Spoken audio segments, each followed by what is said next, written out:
नमस्कार विद्यार्थी मित्रों, कक्षा 9 विज्ञान में हमारा आखिरी पाठ और आखिरी अध्याय और उसमें भी आखिरी वीडियो हमारा चल रहा है। आज हमारा ये पाठ और पूरी किताब आज ख़त्म होने वाली है। इसके बाद हम लोग रिवीजन करेंगे। हर हफ्ते हमारे रिवीजन में कुछ सवाल आएंगे आप लोगों के लिए, कुछ वीडियो फिर से रिपीट करेंगे हम लोग। तो शुरू करते हैं आज 29 नंबर से। टिप्पणी लिखनी है पशु रोग के बारे में। तो देखते हैं पशु रोगों के लिए। पशु भी अनेक प्रकार के रोगों से ग्रसित हो सकते हैं, जिनके कारण क्या नुकसान होता है तो उनकी दूध उत्पादन क्षमता में कमी अथवा उनकी मृत्यु भी हो सकती है। एक स्वस्थ पशु नियमित रूप से खाता है और ठीक ढंग से बैठता और उठता है। पशु के बाह्य परोपजीवी तथा अंतः परजीवी दोनों ही होते हैं। बाह्य परजीवी जो हैं वह त्वचा पर रहते हैं और त्वचा रोग कर सकते हैं, जबकि अंतः परजीवी जो हैं वो है कीड़े, आमाशय तथा आंत को। कीड़े जो हैं वह आमाशय और आंत को तथा पर्णकृमि यकृत को प्रभावित करते हैं। संक्रामक रोग जैसे कि बैक्टीरिया तथा वायरस के कारण होते हैं। अनेक विषाणु तथा जीवाणु जनित रोगों से पशुओं को बचाने के लिए टीका लगाया जाता है। याद रखना है, पशुओं को भी टीका लगाया जा सकता है। उसके बाद हमारे पास सवाल है, मुर्गी पालन किस लिए किया जाता है और उसकी नस्लों के बारे में जानकारी दीजिए। मुर्गी पालन, तो मुर्गी पालन अंडे और कुक्कुट मांस के उत्पादन के लिए, मुर्गियों के मांस के उत्पादन को बढ़ाने के लिए मुर्गी पालन किया जाता है। उसकी नस्लें विकसित की गई हैं और कुक्कुट पालन में उन्नत मुर्गी की नस्लें विकसित की गई हैं। अंडों के लिए अंडे देने वाली मुर्गी हैं लेयर, उसका पालन किया जाता है तथा मांस के लिए ब्रॉयलर का पालन किया जाता है। तो अंडों के लिए और मांस के लिए कौन सी मुर्गियों का पालन किया जाता है। उसके बाद है, कौन से लक्षणों के लिए मुर्गी की नई नस्लों का विपणन किया जाता है।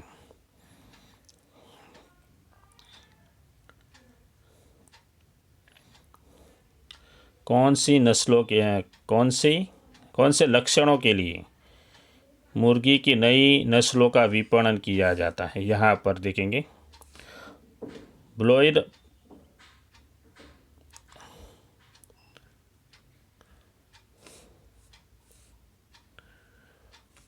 ब्रोइलर चूज़ों को अच्छी वृद्धि दर तथा अच्छी आहार दक्षता के लिए विटामिन से प्रचुर आहार मिलते हैं।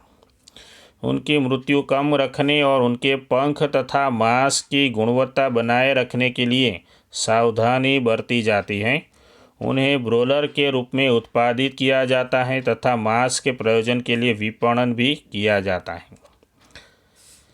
उसके बाद है 31 के बाद हमारा सवाल है 32 नंबर। मुर्गी पालन में अच्छा उत्पादन प्राप्त करने के लिए कौन सी प्रबंधन प्रणाली। तो मुर्गी पालन में अच्छा उत्पादन प्राप्त करने के लिए है अच्छी प्रबंधन प्रणालियाँ बहुत आवश्यक हैं। इसके अंतर्गत क्या किया जाता है तो आवास में उचित ताप तथा स्वच्छता का निर्धारण करके कुक्कुट आहार की गुणवत्ता को बनाए रखा जाता है। इनके साथ साथ रोग तथा पीड़कों पर नियंत्रण तथा उनसे बचाव करना भी शामिल है। आगे चलते हैं, मुर्गी पालन में कौन सी सावधानी रखनी चाहिए। मुर्गी पालन में कौन सी सावधानी रखनी चाहिए, तो बहुत अच्छा सा सवाल है। ब्रोलर की आवास, पोषण तथा पर्यावरणीय आवश्यकताएं अंडे देने वाले कुक्कुटों से कुछ भिन्न होती हैं। ब्रोलर के आहार में प्रोटीन तथा वसा अधिक मात्रा में होता है, जबकि कुक्कुट के आहार में विटामिन ए तथा विटामिन के की मात्रा अधिक रखी जाती है। सावधानियों को देखते हैं।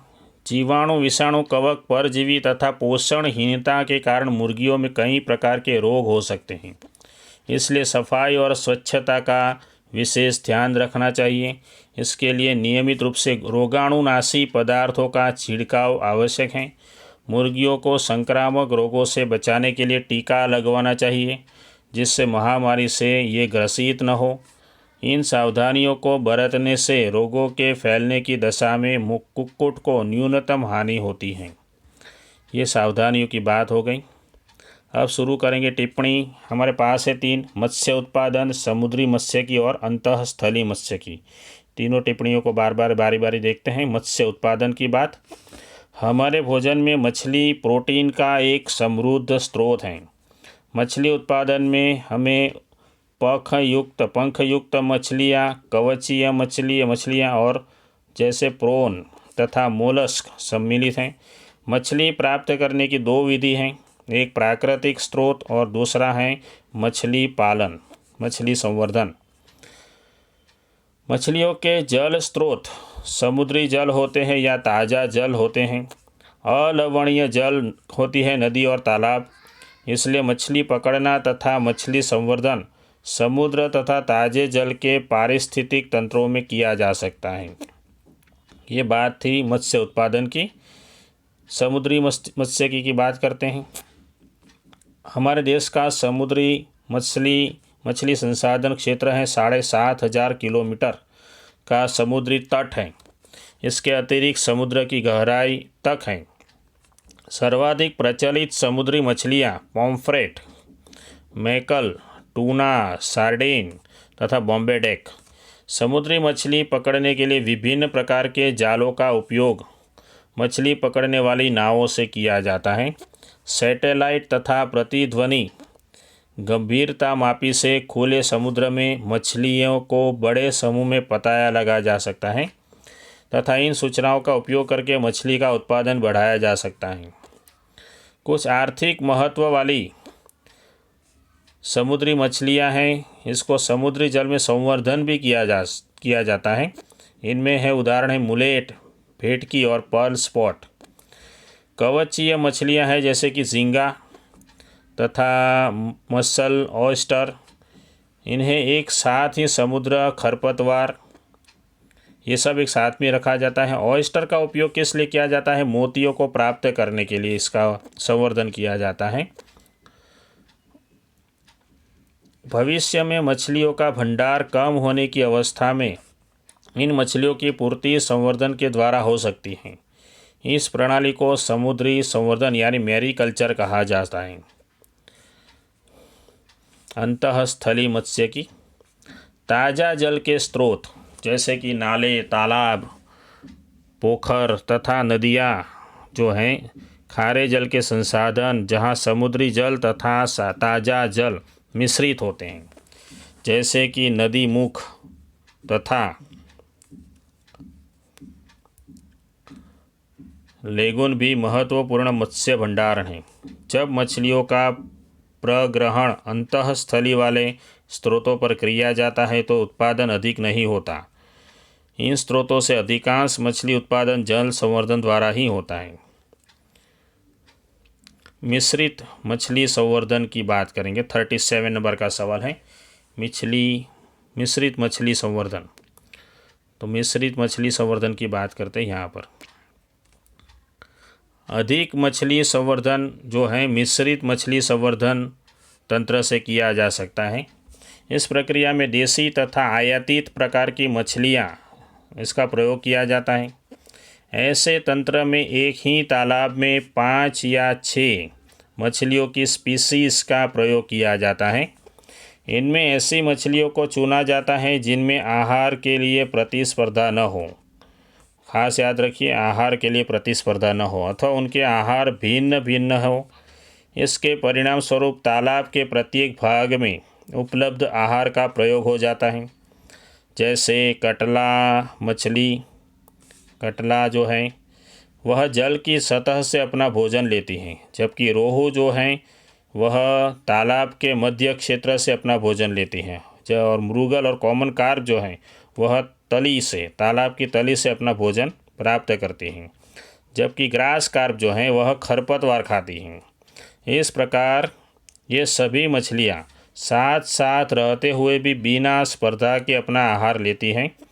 इससे तालाब से मछली के उत्पादन में वृद्धि हो सकती है। मिश्रित मछली में संवर्धन में समस्या और समाधान देखते हैं। इसमें समस्या और समाधान भी हैं। इसमें समस्या यह है कि इनमें से कई मछलियां केवल वर्षा ऋतु में ही जनन करती हैं। यहाँ तक कि यदि मत्स्य डिंभ देसी नस्ल से लिए जाएं तो अन्य स्पीशीज़ के डिंभों के साथ मिल सकते हैं।